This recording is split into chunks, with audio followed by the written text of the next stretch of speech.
ബിറ്റ്കോയിനിലുള്ള സൂവിനെ കുറിച്ച് എല്ലാവരും കേട്ടിട്ടുണ്ടാവില്ലേ? എല്ലാവരും കേട്ടിട്ടില്ലെങ്കിലും ചിലരെങ്കിലും കേട്ടിട്ടുണ്ടാവും. ഇന്ന് ഞങ്ങൾ അങ്ങോട്ടാണ് പോയിട്ടോ. ചേച്ചിയുടെ ഹസ്ബൻഡ് വിനോട്ടൻ ഉണ്ടല്ലോ, വിനോട്ടൻ വന്നിട്ടുണ്ടായിരുന്നു. വിനോട്ടൻ വന്നപ്പോൾ എങ്ങോട്ടെങ്കിലും പോവാം എന്ന് പറഞ്ഞപ്പോൾ ഒട്ടും പ്ലാൻഡ് അല്ലാണ്ട് ഞങ്ങൾ ഇറങ്ങി തിരിച്ചതാണ്. ചെന്നപ്പോൾ വളരെയധികം സന്തോഷമായി. കാരണം ഒന്നും ഉണ്ടാവില്ല എന്ന് വിചാരിച്ച് വന്നോടത്തിൽ നിന്ന് നമുക്ക് ഒരുപാട് കാണാൻ പറ്റിയെന്ന് പറയുമ്പോൾ ഭയങ്കര സന്തോഷമല്ലേ. മോളും വൈഫും അമ്മയും അച്ഛനും പിന്നെ ജ്യോതിഷും ഉണ്ടായിരുന്നു. അപ്പോൾ ഞങ്ങളെല്ലാവരും കൂടിയിട്ട് ഒരു 45 മിനിറ്റ് യാത്ര കേട്ടോ ഷാർജയിൽ നിന്ന്. ഇപ്പം ഞാൻ ഷാർജയിലാണല്ലോ താമസിക്കുന്നത്. അപ്പോൾ ഉള്ളിൽ കയറി ചെന്നു. ഫീഡിങ്ങിന് വേണ്ടിയിട്ടുള്ള സാധനങ്ങളൊക്കെ അവിടെ നിന്ന് തന്നെ കിട്ടും കേട്ടോ. ടിക്കറ്റ് റേറ്റ് വളരെ തുച്ഛമായിട്ടുള്ളൊരു എമൗണ്ടാണ് വന്നത്. 25 ദർഹമാണ് കേട്ടോ വരുന്നത്. ഫീഡിങ്ങിന് 5 ദർഹം. പുല്ലും കൊണ്ടിട്ട് ജിറാഫിൻ്റെ അടുത്തേക്ക് പോയി ജിറാഫ് എല്ലാം തിന്നിട്ട് വയറ് നിറഞ്ഞിരിക്കുകയെന്ന് തോന്നുന്നു. പിന്നെ കുറച്ച് പിണ്ണാക്കും കെലോക്സിൻ്റെ ഇത് കിട്ടിയിട്ടുണ്ടായിരുന്നു. അപ്പോൾ അത് കൊടുത്തപ്പോൾ മൂപ്പരാൾ ഓടിക്കൊണ്ട് വന്ന് എൻ്റെ കയ്യിൽ നിന്ന് എടുത്ത് തിന്നു കേട്ടോ. പിന്നെ അതേപോലെ നമുക്കിവിടെ ക്യാമൽ റൈഡും പിന്നെ ഹോഴ്സ് റൈഡും അങ്ങനെയൊക്കെ ചെയ്യാൻ പറ്റും. അതിനൊക്കെ വെറും 10 ദറംസ് മാത്രമേ വരുന്നുള്ളൂ കേട്ടോ. പിന്നെ അതേപോലെ വേറൊരു കാര്യം എന്താ പറയാനുള്ളത് വെച്ച് കഴിഞ്ഞാൽ, ടൈഗറിനെ ഇഷ്ടമായിട്ടുള്ള ആൾക്കാർക്ക് ടൈഗറിനെ തൊടാനും പറ്റും. പക്ഷേ ടൈഗറിനെ തൊടണമെങ്കിൽ 200 ദിർഹം അങ്ങോട്ട് എണ്ണി കൊടുക്കണം. അതുകൊണ്ട് ഞാൻ പിന്നെ ആ പരിപാടിക്ക് നിന്നില്ല. ഞാൻ ഓൺലി ക്യാമൽ റൈഡും പിന്നെ അതേപോലെ ലെമൂർ പിന്നെ ഹബൂബ എന്ന് പറഞ്ഞിട്ട് നല്ലൊരു മങ്കി ഉണ്ട് അവിടെ. നമ്മൾ ഈ ടി വിയിലൊക്കെ കാണില്ലേ മങ്കി നമ്മുടെ കഴുത്തിൽ കൈയിട്ട് നിൽക്കണതും അങ്ങനത്തെയൊക്കെ ആയിട്ട്. അപ്പോൾ അങ്ങനെയൊന്നും ചെയ്തില്ല കേട്ടോ മൂപ്പരാൾ കുറച്ച് പേടിയുള്ള കൂട്ടത്തിലായിരുന്നു. പിന്നെ ഞങ്ങൾ നേരെ ഒട്ടകപക്ഷിയുടെ അടുത്തേക്ക് പോയി. ഒട്ടകപക്ഷി എന്ന് പറയുമ്പോൾ പുല്ലൊക്കെ പറിച്ചിട്ടിട്ട് കുട്ടീനെ കൊത്താനൊക്കെ നോക്കണ പോലെയൊക്കെ വന്നു കേട്ടോ. അപ്പോൾ എൻ്റെ വൈഫ് പറഞ്ഞു അടുത്തേക്കൊന്നും കൊണ്ടുപോകണ്ട. പിന്നെ നമ്മൾ നമ്മുടെ കുഞ്ഞു കുറുനരീനെ കണ്ടു. കുറുനരീനെ ഞങ്ങൾ പൂച്ചേനെ വിളിക്കണ പോലെ കേട്ടോ ഞങ്ങൾ വിളിക്കുക. അതുപോലെ തന്നെ മോളും വിളിച്ചാർന്ന്. അവൾ ഭയങ്കരമായിട്ട് ഹാപ്പി ആയി ആനിമൽസിനെ കണ്ടപ്പോൾ. പിന്നെ ഒരു കാര്യം എന്താ മനസ്സിലാക്കി വെച്ച് കഴിഞ്ഞാൽ, അവൾക്ക് പക്ഷികളേനെയും പൂച്ചേനെയൊന്നും പേടിയില്ലെങ്കിലും ബാക്കിയുള്ള എല്ലാ മൃഗങ്ങളെയും നല്ല പേടിയാന്നുള്ളത് ഇവിടെ പോയപ്പോൾ ഈ സൂവിൽ പോയപ്പോൾ മനസ്സിലായി. അവളൊന്ന് കൈ കാണിച്ച് വിളിച്ചപ്പോഴേക്കും ഒട്ടകപക്ഷികൾ അവിടെ ഉണ്ടായിരുന്നതൊക്കെ ഇവളെന്തോ കാര്യമായിട്ട് തരും എന്നുള്ളൊരു ലാഘവത്തിൽ ഓടി വന്നു ഇവളുടെ അടുത്തേക്ക്. അപ്പം തന്നെ ഞാൻ അവിടുന്ന് അവളേനും കൊണ്ട് പോയി. കാരണം കഴുത്തിന് നല്ല നീളമായതുകൊണ്ടേ അവറ്റങ്ങൾ എങ്ങാനും കൊത്തിക്കഴിഞ്ഞാൽ നല്ലൊരു മുറി അവളുടെ കാലുമ്പിലാവും. അപ്പം തന്നെ അവിടുന്ന് മാറി നിന്നു. എന്നിട്ട് നേരെ ഞങ്ങൾ കുരങ്ങന്മാരുള്ളൊരു കൂടുണ്ടായിരുന്നു, അവിടേക്ക് നടന്നു. അവിടെ ചെന്നപ്പോൾ നമ്മൾ ഈ ടാഴ്സൺ മൂവിയിൽ കാണുന്ന ഒരു ലാഘവമായിരുന്നു. ഒരു കയറിൻ്റെ മുകളിൽ കൂടെ തൂങ്ങി കളിച്ച് മറിഞ്ഞിട്ടും ഇതായിട്ടൊക്കെ കുരങ്ങന്മാർ ചാടി കളിക്കുന്നുണ്ടായിരുന്നു. പിന്നെ ഞങ്ങൾ തടാകത്തിൽ പോയപ്പോൾ നല്ല മീൻ കുഞ്ഞുങ്ങൾ ഗോൾഡൻ ഫിഷസ് ഉണ്ടായിരുന്നു. അരയന്നങ്ങളുണ്ടായിരുന്നു. അരയന്നത്തിന് ഈ ഇലയൊക്കെ ഇട്ട് കൊടുത്തപ്പോൾ അരയന്ന ആ ഇലയൊക്കെ ഭയങ്കരമായിട്ട് ആസ്വദിച്ച് കഴിച്ചു കേട്ടോ. മോൾക്ക് അരയന്നത്തിന് ഭയങ്കര ഇഷ്ടമായി. അവൾക്ക് അതിനെ പിടിച്ച് പറിച്ച് അതിൻ്റെ തൊലിയും തൊപ്പിയും പൂടൊക്കെ എടുക്കണം എന്നൊക്കെ ഒരു ആഗ്രഹം ഉണ്ടായിട്ടുണ്ടാവും. പക്ഷേ വെള്ളമായതുകൊണ്ട് ആ ഭാഗത്തേക്ക് അവളെ അടുപ്പിച്ചില്ല, ദൂരെ നിന്ന് കാണിച്ചു കൊടുത്തു. പിന്നെ അവിടുത്തെ ഏറ്റവും സെൻറ്റർ ഓഫ് അട്രാക്ഷൻ എന്ന് പറയുന്നത് അവിടുത്തെ ഒരു എലിഫൻ്റാണ്. ഒരു ആഫ്രിക്കൻ ആന, കൊമ്പൻ ആന അവർ മെയ്ഡ് ചെയ്ത് വെച്ചിട്ടുണ്ട്. കാണാൻ നല്ല രസമായിരുന്നു കേട്ടോ. കുറേ പിള്ളേർ അതിൻ്റെ മുകളിൽ കയറി കളിക്കുകയും അതിൻ്റെ മുകളിലൊന്ന് പിക്ചർ എടുക്കുകയൊക്കെ ചെയ്തു. ഞാൻ ഇവളെ നൈസായിട്ട് തുമ്പിക്കൈയിൽ കൊണ്ടുപോയിട്ടൊന്ന് ഇരുത്തി. പക്ഷെ തുമ്പിക്കൈയിൽ അവൾ ഇരിക്കാൻ കൂട്ടാക്കിയില്ല. പിന്നെ അവിടുന്ന് ഞങ്ങൾ നീങ്ങിയിട്ടാണ് പിന്നെയാണ് ഞാൻ പറഞ്ഞ നമ്മുടെ കുരങ്ങൻ കുട്ടികളുടെ അടുത്തേക്ക് പോയത്. അവിടെ ചെന്നു. അവറ്റങ്ങളെ ഞാനൊന്ന് തൊടുകയൊക്കെ ചെയ്തു കേട്ടോ. കുളിച്ചിട്ട് കുറച്ചായി തോന്നുന്നു. ആകെ മേലിൽ ചളിയും മണ്ണും ഇതൊക്കെ പിടിച്ചിട്ടായിരുന്നു. ഇല വെറുതെ ചുമ്മാ അതിൻ്റെ ഉള്ളിലേക്ക് ഇട്ട് കൊടുത്തെങ്കിലും അതൊന്നും അവറ്റങ്ങൾക്ക് ഒരു ബാധകമില്ലാത്ത രീതിയിലായിരുന്നു അവരുടെ അങ്ങോട്ടും ഇങ്ങോട്ടുമുള്ള നടത്തം. പക്ഷെ അതിലൊരു കുരങ്ങൻ്റെ ഇത് മാത്രം ഞാൻ കുറച്ച് പിണ്ണാക്കിൻ്റെ ഇതൊക്കെ കൊണ്ടുപോയി വെച്ച് കൊടുത്തപ്പോഴേ അതിൽ നിന്ന് വന്നിട്ട് ആ പിണ്ണാക്കും പിന്നെ കെലോക്സിൻ്റെ ഇത് മിക്സിങ് ആയിട്ടുള്ളൊരു സാധനമാണ് കേട്ടോ. അതിന് സെപ്പറേറ്റ് 5 ദർഹം അവിടെ കൊടുക്കണം കേട്ടോ, എന്നാൽ മാത്രമേ അത് തരുള്ളൂ. ഞാൻ എന്ത് ചെയ്തു, ഒരു 5 ആൾക്കുള്ള അങ്ങോട്ട് വാങ്ങി. അതുകൊണ്ടാണ് കേട്ടോ കയ്യിൽ ഇത്രയും വലിയ പുല്ലും കെട്ട്. ആ പുല്ലും കെട്ടുമായിട്ട് ഞാൻ അവിടെ ഇരുന്ന് വീട്ടങ്ങളായിട്ടൊന്ന് ഇങ്ങനെ ജസ്റ്റ് ഒന്ന് ടച്ച് ചെയ്യണമെന്നുണ്ടായിരുന്നു. അപ്പോൾ ടച്ച് ചെയ്യാൻ നോക്കുമ്പോൾ 2 കുരുന്ന് പിള്ളേർ എൻ്റെ അടുത്തേക്ക് വന്നിട്ട് എൻ്റെ നിന്ന് ഇലകളൊക്കെ പറിച്ചിട്ട് ആയിട്ടുകൾക്ക് കൊടുക്കണ പോലെ നോക്കിയിട്ടോ. സംഗതി നല്ലൊരു മൊമെൻ്റായിരുന്നു.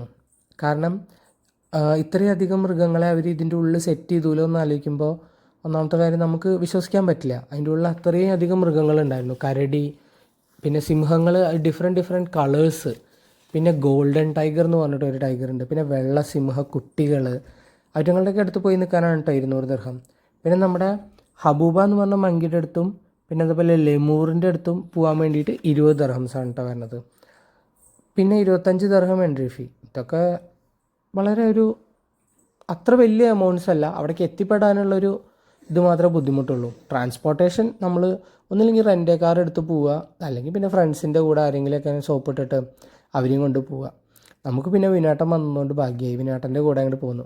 അമ്മ മറ്റേ ഈ കൊത്തിപ്പറിക്കണ മറ്റേ പക്ഷികളുടെ അടുത്തൊക്കെ പോയി നിന്ന് അവറ്റങ്ങൾക്ക് കുറച്ച് കെലോക്സും ഇതൊക്കെ ഇട്ട് കൊടുത്തു. കഴുകന്മാർ ചുമ്മാ ജസ്റ്റ് ഒന്ന് എടുത്ത് കടിച്ചു ഒരെണ്ണം, പിന്നെ അവിടെ തന്നെ ഇട്ടു തോന്നുന്നു.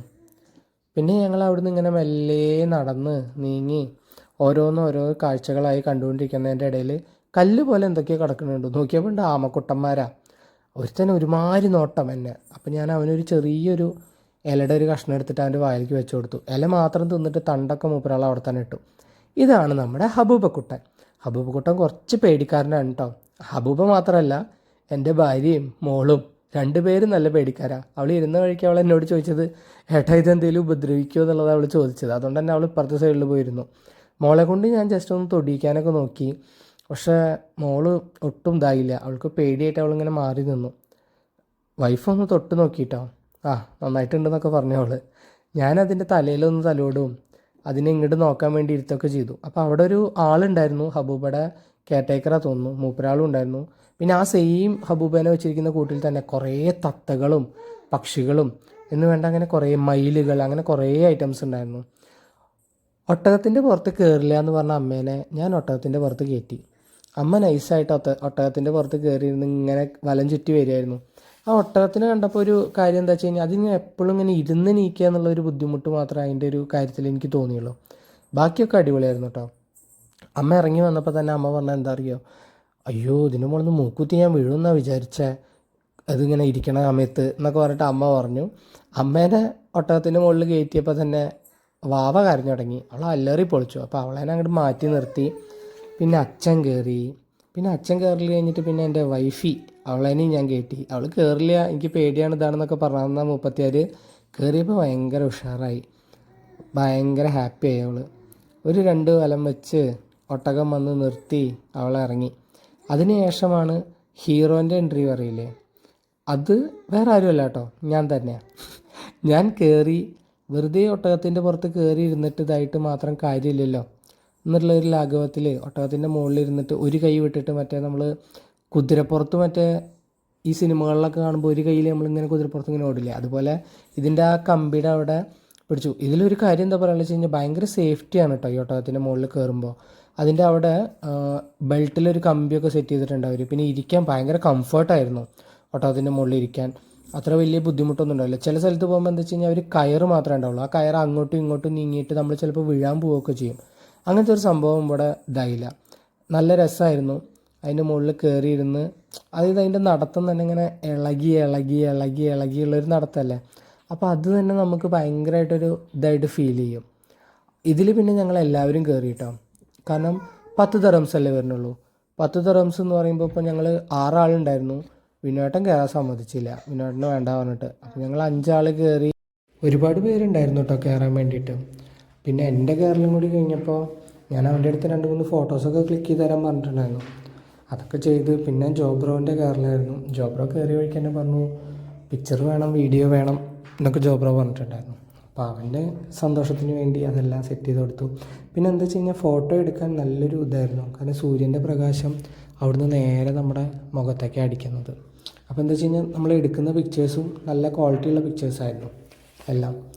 പിന്നെ അതേപോലെ അവിടെ പറഞ്ഞു കഴിഞ്ഞാൽ അവരവിടെ നിർത്തി തരും ചെയ്യും കേട്ടോ. ഒട്ടകത്തിന് സെപ്പറേറ്റായിട്ട് അവർ നിർത്തി തരും. ഇത് നമുക്ക് വേണമെന്ന് വെച്ച് കഴിഞ്ഞാൽ ഫോട്ടോ എടുക്കാം, അതിനൊന്നും ഒരു കുഴപ്പമില്ല കേട്ടോ. അപ്പോൾ ഇത് കഴിഞ്ഞിട്ട് ഞങ്ങൾ നേരെ ഞങ്ങളുടെ പുല്ലുംകെട്ടുമായിട്ട് ഞങ്ങൾ നടന്നിട്ട് പോയത് കുതിരകളുടെ അടുത്തേക്ക് കേട്ടോ. കുതിരം, ആടുകൾ, കൊറ്റനാടൊക്കെ ഉണ്ടായിരുന്നു കേട്ടോ, വലിയ കൊമ്പുള്ള അങ്ങനത്തെയൊക്കെ കുറച്ച് ആടുകൾ, അങ്ങനത്തെ ഡിഫറെൻറ്റ് അനിമൽസ് കുറേ ഉണ്ടായിരുന്നു. അപ്പോൾ അവറ്റങ്ങൾക്കൊക്കെ ഞങ്ങളുടെ കയ്യിലുണ്ടായിരുന്ന പുല്ലും ഇതൊക്കെ കൊടുത്തു. എല്ലാവരും ഹാപ്പിയായി. ഓരോരുത്തർക്കായിട്ട് സെപ്പറേറ്റ് കൊടുക്കണം. അടി കൂടുള്ള ഐറ്റങ്ങൾ, മനുഷ്യരെക്കാളും കഷ്ടം എന്നുള്ള അവസ്ഥയാണ് കഴിക്കാൻ വേണ്ടിയിട്ട്. എത്ര കിട്ടിയാലും മതിയാവാണ്ട് കഴിച്ചുകൊണ്ടേ ഇരിക്കുകയായിരുന്നു.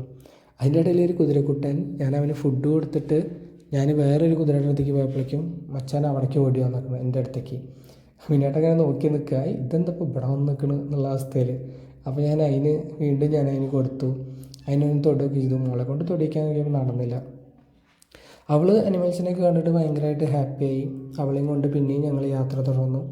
നടക്കാൻ കുറച്ചുണ്ട് കേട്ടോ. ഏകദേശം ഒരു 3 മണി റേഞ്ചിലൊക്കെ നിങ്ങൾ വരികയാണെന്ന് വെച്ച് കഴിഞ്ഞാൽ നിങ്ങൾക്കൊരു 6-6:30 ആകുമ്പോഴേക്കും നിങ്ങൾക്ക് പിടുത്തം വിടാം. ഒരു 8 മണിയാകുമ്പോഴേക്കും അവിടെ നിന്ന് തന്നെ തലശ്ശേരി റെസ്റ്റോറൻറ്റൊക്കെ അവിടെ അടുത്താണ് വരുന്നത് ഉമ്മൽക്കോയിമിൽ. അപ്പോൾ അവിടെ പോയിട്ട് ഫുഡൊക്കെ അടിച്ച് സെറ്റാവാം. പിന്നെ ഞങ്ങൾ നേരെ പോയത് കടുവക്കൂട്, സിംഹം, അങ്ങനെ ഒരുപാട് ഇതായിട്ട് കിടക്കുന്ന ഐറ്റംസിൻ്റെ അടുത്തേക്കാണ്. അതിൻ്റെ ഇടയിൽ ഞങ്ങളൊരു ചെറിയ കുട്ടീനെയും കണ്ടു കേട്ടോ. പിന്നെ നമ്മുടെ സുബ്രഹ്മണ്യം ഉണ്ടായിരുന്നു കേട്ടോ. സുബ്രഹ്മണ്യനെ വിളിച്ചപ്പോഴേക്കും അവൻ തലതിരിച്ചിട്ട് അങ്ങോട്ടോ പോയി. പിന്നെ ഞങ്ങൾ കുറേ സിംഹങ്ങളെ കണ്ടു. പക്ഷേ ഒരുപാട് എന്താ വെച്ച് കഴിഞ്ഞാൽ കുറേ ഇങ്ങനെ കടന്ന് ഉറങ്ങുമായിരുന്നു, ക്ഷീണിച്ച് കിടക്കുക തോന്നുന്നു കഴിച്ചിട്ട്. അങ്ങനെ മോൾക്ക് എല്ലാം കാണിച്ചു കൊടുത്തു, അവളെല്ലാം കണ്ടു, അമ്മയും അച്ഛനും കണ്ടു. നാട്ടിലുള്ള സൂവിൻ്റെ അതുപോലെയൊക്കെ തന്നെയാണ് കേട്ടോ. ഇനി ഇവിടെ ആകുമ്പോൾ ദുബായിലുള്ള സൂ എന്ന് പറയില്ല, പക്ഷേ ഇങ്ങനത്തെ ഐറ്റംസ് ഒന്നും നാട്ടിൽ കിട്ടില്ല. ഇതാണ് ഞാൻ പറഞ്ഞ സിംഹക്കുട്ടികൾ. ഇവറ്റങ്ങളുടെ അടുത്ത് നിന്നിട്ട് എടുക്കാനാണ് കേട്ടോ 200 ദിർഹം പറയുന്നത്. മോൾ അതിനെ കണ്ടിട്ട് മറ്റേ നായ്ക്കുട്ടികളെ കാണുന്ന പോലെ വിളിക്കുകയൊക്കെ ചെയ്തായിരുന്നു. ശരിക്കും നായ്ക്കുട്ടികളുടെ പോലെ തന്നെ നമുക്ക് ഫീൽ ആവും കേട്ടോ. കാരണം അവറ്റങ്ങളുടെ പെരുമാറ്റ രീതി അങ്ങനത്തെ ആയിരുന്നു. ഈ നിൽക്കുന്ന പയ്യനില്ലേ, ഒരു ചെറിയൊരു പയ്യനാണ്, അവനാണ് ഇതിൻ്റെ കെയർ ടേക്കർ എന്നുള്ള അവസ്ഥയിൽ അവൻ അവിടെ നിൽക്കുന്നത്. അതിനെ പോയിട്ട് തൊടും പിടിക്കുകയൊക്കെ ചെയ്യും. പിന്നൊരു ആകാംക്ഷയായിട്ട് വന്നിരുന്ന ഒരു ഗോൾഡൻ കളറിലൊരു വരയൻ പുലി, നല്ല രസമായിരുന്നു. ഇതിൻ്റെ അടുത്ത് നിന്നിട്ട് ഫോട്ടോ എടുക്കാം കേട്ടോ. 200 ആണ്. പക്ഷേ ഇതിൻ്റെ അടുത്ത് പോകാൻ ഇത്തിരി ധൈര്യം വേണം, എങ്ങാനും കയറി പിടിച്ചാൽ തീർന്നു. പിന്നെ കൗതുകമായിട്ട് തോന്നിയത് ഈ മയിലിനെയാണ്, വെള്ള മയിൽ. അതിൻ്റെ മുകളിൽ നല്ല പീലികളും ഡിഫറെൻറ്റ് കളേഴ്സായിട്ടും പലതരത്തിലുള്ള കളറുള്ള മയിലുകളുണ്ട് കേട്ടോ. പിന്നെ അതേപോലെ അവിടെ ഫ്രീ ആയിട്ടുള്ളൊരു കാര്യം എന്താ വെച്ച് കഴിഞ്ഞാൽ നമുക്ക് പാരറ്റ്സിനെ കയ്യിൽ അവർ തരും. കുറേ പാരറ്റ്സ് ഉണ്ടായിരുന്നു. അതിൽ വെള്ള പാരറ്റ് ഉണ്ടായിരുന്നു. അത്ര ഡേഞ്ചറാന്ന് പറഞ്ഞിട്ട് അവനെ തന്നില്ല. അമ്മ ഭയങ്കര പേടിച്ചിട്ട് കയ്യിൽ വാങ്ങുകയൊക്കെ ചെയ്തു, കടിക്കുകയോ മാന്തുകയോ എന്നൊക്കെ പറഞ്ഞിട്ട്. ഞാൻ പക്ഷേ സിമ്പിളായിട്ട് എടുത്തിട്ട് കളിപ്പിക്കുന്നതൊക്കെ ചെയ്തു കേട്ടോ. വൈഫിന് കൊടുക്കാൻ നോക്കിയപ്പോൾ അവൾക്ക് ചെറിയൊരു പേടി. അപ്പോൾ ടച്ച് ചെയ്തു ഞാൻ പറഞ്ഞു. അപ്പോൾ അവൾ ചെറുതായിട്ട് ടച്ച് ചെയ്യാനൊക്കെ വരികയൊക്കെ ചെയ്തു. പിന്നെ ഞാനത് അച്ഛൻ്റെ കയ്യിൽ വെച്ച് കൊടുത്തു, പിന്നെ വിനാട്ടിൻ്റെ കയ്യിൽ വെച്ച് കൊടുത്തു, പിന്നെ ജോബ്രോൻ്റെ കയ്യിൽ വെച്ച് കൊടുത്തു. അങ്ങനെ ഓരോരുത്തർ മാറി. പിന്നെ അവിടെ ഉണ്ടായിരുന്ന ആൾക്കാരുടെ കയ്യിലേക്കും വെച്ച് കൊടുത്തു കേട്ടോ. എന്നിട്ട് ഞങ്ങൾ വേറൊരു പാരറ്റിനെ എടുത്തു. അങ്ങനെ 1 by 1 ആയിട്ട് ഞങ്ങൾ ഓരോരുത്തരായിട്ട് ഓരോന്നിനെ പിടിച്ച് കളിപ്പിച്ച് കുറേ ഫോട്ടോസ് എടുത്തു. ഫോട്ടോ സെക്ഷൻ അടിപൊളിയാണ് കേട്ടോ. കാരണം നല്ല ലൈറ്റിംഗ് ആയിരുന്നു. പിന്നെ അതേപോലെ നമുക്ക് അവിടെ ഇരുന്നിട്ട് ഫുഡ് കഴിക്കാൻ പറ്റും. അതിനൊന്നും അവിടെ ഒരു പ്രശ്നവുമില്ല കേട്ടോ. നല്ല ഫോട്ടോസ് കിട്ടി, നല്ല അടിപൊളി പിക്ചേഴ്സ് കിട്ടി. അച്ഛൻ്റെ കയ്യിൽ നിന്ന് ഞാൻ വാങ്ങിയിട്ട് അച്ഛൻ പക്ഷേ ബുദ്ധിക്ക് വിളിച്ചു. അച്ഛൻ്റെ കയ്യിൽ മറ്റേ കോറലും പിടിക്കലൊന്നും ഉണ്ടായില്ല. ഫുൾ കൈ ഡ്രസ്സല്ലായിട്ടിരിക്കുന്ന അച്ഛൻ. ഞാൻ കുറേ പോസൊക്കെ ചെയ്ത് സെറ്റ് ചെയ്ത് കുറേ ഫോട്ടോസൊക്കെ എടുത്തു കേട്ടോ. അതിനുശേഷം ജോബ്രോൻ്റെ കയ്യിൽ കൊടുത്ത് ജ്യോതിഷിൻ്റെ കുറേ ഫോട്ടോസും വീഡിയോസും ചെക്കൻ കളിപ്പിക്കുന്നതിൻ്റെ ഇതും അങ്ങനെയൊക്കെ സെറ്റ് ചെയ്തു. അപ്പോൾ ഇതൊക്കെ കഴിഞ്ഞിട്ട് ഞങ്ങൾ വീണ്ടും ഞങ്ങളുടെ യാത്ര തുടങ്ങി. കഴിഞ്ഞിട്ടില്ല കേട്ടോ, വീഡിയോ ബോറാവുന്നുണ്ടെങ്കിൽ ക്ഷമിക്കണേ. പിന്നെ ഞങ്ങൾ നേരെ പോയത് നമ്മുടെ ലെമൂർ കുട്ടന്മാരുടെ അടുത്താണ്. ലെമൂറിന് കൊടുക്കുന്ന ഭക്ഷണമാണ് ഇത് ക്യാരറ്റ് കേട്ടോ. അപ്പോൾ ഇവറ്റങ്ങൾ അത്ര ഉപദ്രവകാരികളൊന്നുമല്ല. നമ്മുടെ മേലിൽ കൂടെ കയറി മറിയും. കാലിലും കയ്യിലൊക്കെ അപ്പടി മണ്ണായിരുന്നു. എൻ്റെ വൈഫിൻ്റെ ഡ്രസ്സിൻ്റെ മുകളിലൊക്കെ മണ്ണായി, എൻ്റെ ഡ്രസ്സിൻ്റെ മുകളിലൊക്കെ മണ്ണായി. എന്നിട്ട് ഇവൾക്ക് എൻ്റെ വീഡിയോ എടുക്കാൻ വേണ്ടി ഇവളുടെ കയ്യിൽ ഫോൺ കൊടുക്കുന്ന സമയത്ത് അതിലൊരു ലെമൂർ ഇവളുടെ തലയിൽ നിന്ന് ഇറങ്ങുന്നില്ല. അത് അവളുടെ തലയിൽ തന്നെ നിൽക്കുക. അവൾ പേടിച്ചിട്ടാണ് വീഡിയോ എടുക്കുന്നത്. എൻ്റെ മേലിൽ 2-3 എണ്ണം കയറിയിരുന്നു. അവളുടെ മേലിൽ പക്ഷേ കുറേ എണ്ണം വന്നിട്ട് ലാസ്റ്റ് ആകുമ്പോഴേക്കും അതിങ്ങൾ പോകണില്ല. അതായത് ഭക്ഷണം കൊടുത്തില്ലെങ്കിലും ഒറ്റങ്ങൾ പോകണില്ല എന്നുള്ള അവസ്ഥയായി. എന്നിട്ട് അയാൾ വന്നിട്ട് എൻ്റെ കയ്യിൽ കുറച്ച് ക്യാരറ്റൊക്കെ തന്നു അവറ്റങ്ങൾക്ക് കൊടുക്കാൻ വേണ്ടി. എൻ്റെ തലയിൽ ക്യാരറ്റ് വെച്ചു, എൻ്റെ തലയിൽ നിന്ന് എടുത്ത് തന്നു. ലെമൂറിനെ വെച്ചിട്ട് കുറേ ഫോട്ടോസൊക്കെ എടുത്തു കേട്ടോ. ഫാമിലി ആയിട്ട് എന്തായാലും വരണമെന്ന് ആഗ്രഹിക്കുന്നവരെന്തായാലും വരൂ. ഞാൻ വെറുതെ പറയുകയല്ല, നല്ലൊരു മൊമെൻറ്റ്സ് ആയിരിക്കും. നിങ്ങൾക്ക് ക്യാപ്ചർ ചെയ്യാനും പറ്റും, നിങ്ങൾക്ക് എൻജോയ് ചെയ്യാനും പറ്റും കേട്ടോ. അപ്പോൾ സ്ഥലം മറക്കണ്ട, ഉമ്മൽക്കോയിനിലാണ് വരുന്നത് സൂ. അപ്പോൾ അടുത്ത വീഡിയോയിൽ കാണാം കേട്ടോ. ബായ്.